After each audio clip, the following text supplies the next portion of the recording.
2023 के विधानसभा और 2024 के लोकसभा चुनाव में जीत हासिल करने के लिए भाजपा का पूरा फोकस दलित और आदिवासी वोट बैंक पर है।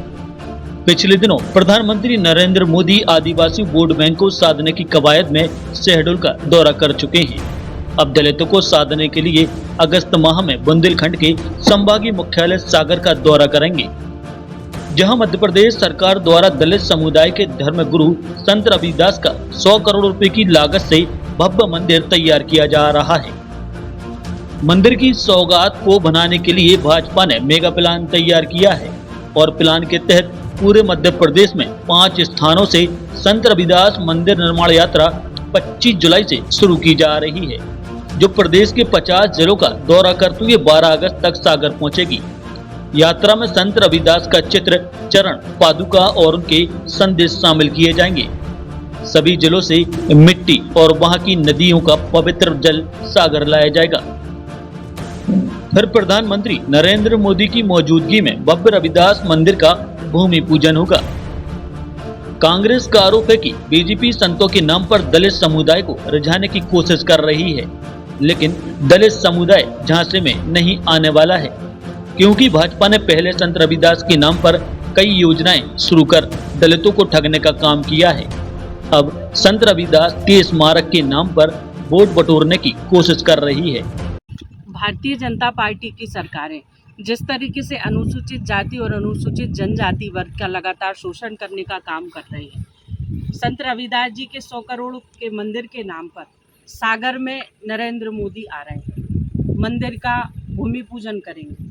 आप ये बताइए कि जिस तरीके की घटनाएं पूरे प्रदेश और देश में अनुसूचित जाति और जनजाति वर्ग के लोगों के साथ घट रही हैं, अनुसूचित जनजाति वर्ग की महिलाओं को नग्न कर कर उनके साथ बलात्कार किया जा रहा है, उनका अपमान किया जा रहा है। अनुसूचित जाति वर्ग के लोगों के साथ मारपीट की जा रही है, उनको बेघर किया जा रहा है, उनको पर्याप्त शिक्षा के इंतजाम नहीं है, रोजगार के इंतजाम नहीं है, उनका जीवन यापन बराबरी के हकदार नहीं है। और भारतीय जनता पार्टी के जनप्रतिनिधि इस बात की नाटक नौटंकी करते हैं, मंदिर के नाम पर आते हैं, लोगों को बरगलाते हैं, उनकी भावनाओं के साथ खिलवाड़ करते हैं और 100 करोड़ के मंदिर बनाने की बात करते हैं। स्वागत योग्य है, आप आइए, भूमि पूजन करिए और मंदिर निर्माण कराइए, लेकिन हमारी इस बात का जवाब भी दीजिए कि आप सिर्फ मंदिर बनाकर हमारी उन्नति नहीं कर सकते हैं। आप हमारे लिए विश्वविद्यालय खुलवाइए, आप अनुसूचित जाति जनजाति वर्ग के लोगों के लिए स्वास्थ्य सुविधाएं बढ़वाइए और सिर्फ मंदिर मस्जिद के नाम पे नाटक नौटंकी बंद कीजिए। संत रविदास जी के जो वचन हैं, ऐसा चाहूं राज में जहां मिले सबन को अन्न, छोटे बड़े सब सम रहे रविदास रहे प्रसन्न। तो जो सम रहने की, छोटे बड़े सम रहने की बात जो रविदास जी ने कही है, अगर भारतीय जनता पार्टी के लोग सच में इस बात को मानते हैं तो समानता का अधिकार अनुसूचित जाति और जनजाति वर्ग के लोगों को दें और उनके साथ जो अत्याचार हो रहे हैं उन लोगों के ऊपर कार्रवाई करें, उन प्रदेशों की सरकारें हटाकर राष्ट्रपति शासन लागू करें। तब सही मायने में आप अनुसूचित जाति और जनजाति वर्ग के हितैषी कहलाएंगे। वहीं बीजेपी का कहना है कि भाजपा शुरू से संत रविदास ही नहीं, दूसरे धर्म के गुरुओं के नाम पर सामाजिक सरोकार के काम करती आई है। इस कार्यक्रम को वोट बैंक की राजनीति से कोई लेना देना नहीं है।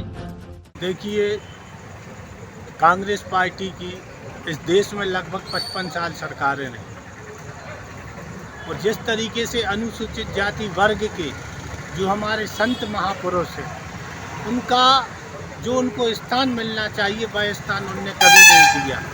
जब से हमारे इस प्रदेश में माननीय शिवराज सिंह चौहान जी, देश में हमारे सम्माननीय नरेंद्र मोदी जी बने हैं, तो आप देखते होंगे कि 100 करोड़ की लागत से जो सागर में कुंभ के रूप में हर साल जो कुंभ होता था, उसमें माननीय मुख्यमंत्री जी ने 100 करोड़ रुपए की राशि से संत शिरोमणि गुरु रविदास जी का एक बहुत ही सुंदर भव्य और दिव्य मंदिर बनाने की घोषणा की। मैं उन कांग्रेसियों से पूछना चाहता हूं, क्या वर्षों तक आप इस समाज की वोट लेते रहे, कि आपको कभी इस संत महापुरुष की याद नहीं आई? आज बाबा साहब भीमराव अंबेडकर जी के जो पंच तीर्थ है, कांग्रेस जहां अपने पूर्व नेता स्वर्गीय प्रधानमंत्री श्री जवाहरलाल नेहरू को उनके जीवित में भारत रत्न दे सकती है, तो ऐसा क्या कारण रहा कि अनुसूचित जाति वर्ग के सबसे बड़े महापुरुष हमारे बाबा साहब भीमराव अंबेडकर को उनकी मृत्यु के 36 साल बाद भारत रत्न मिलता है, वह भी भारतीय जनता पार्टी की सरकार जब सम्मिश्र सरकार होती है उसमें मिलता है। कांग्रेस पार्टी सिवाय इस वर्ग के साथ वर्ग लाने के लिए कुछ नहीं करती है। अभी जो घटना हुई थी उसमें प्रदेश के हमारे मुख्यमंत्री ने तत्काल संज्ञान लेते हुए और जिस व्यक्ति ने घटना की थी उसका मकान जमीन जोत कर दिया। लेकिन एक दुर्भाग्य इस चीज़ का भी है कि राजस्थान में जब घटना होती है, जब इनके अन्य प्रदेशों में घटना होती है, कर्नाटक में घटना होती है, तो वहाँ ना राहुल गांधी बोलते हैं ना वो मैडम प्रियंका गांधी बोलती हैं। इनको ये लगता है ये दलितों की परिभाषा पार्टी देखकर करते हैं।